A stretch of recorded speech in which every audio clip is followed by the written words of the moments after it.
Right now as an artist, what I want to do is be a part of works that are unignorable. I couldn't be less interested in how people receive it, honestly. As long as it's unignorable. I struggle immensely with celebrities of all kinds. I get clammy hands and turn a little purple.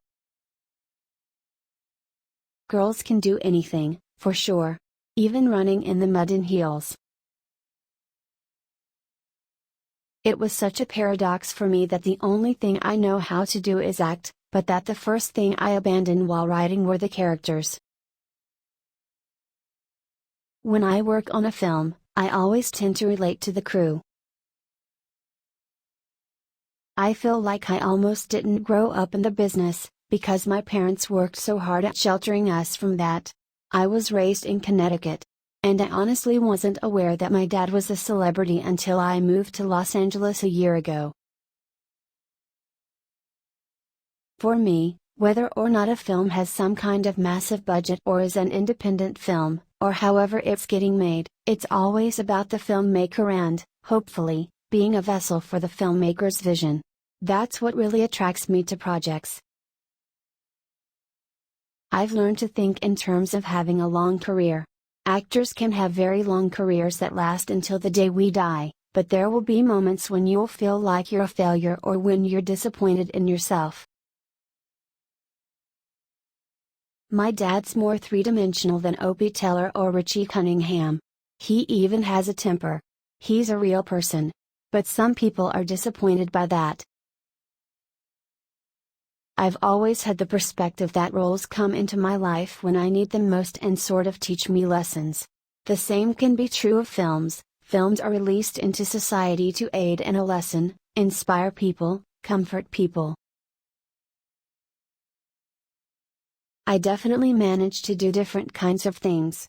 My focus is usually who the director is, because at the end of the day the director is the storyteller, what the movie is all about. I don't want to participate in something that I don't think is constructive storytelling. I have an association that director means total authority. Director means they will never let you down. Director means just trust them and fulfill their vision, and know that the story will be told in its best incarnation. But, working with directors whose history is in performance, I feel like there's a different kind of focus, as opposed to directors who are more prone to being really technically proficient or visual. I feel like there are two schools of both, and a director needs to have both. That is one of the hardest things I have ever had to do in my life, running through the jungle in heels. Because also, mud was oftentimes 3 feet deep, and that was full on for sure. I think my favorite memory from filming Jurassic World would just be a compilation of me running through the jungle in heels, and just how absurd that really was. That actually happened.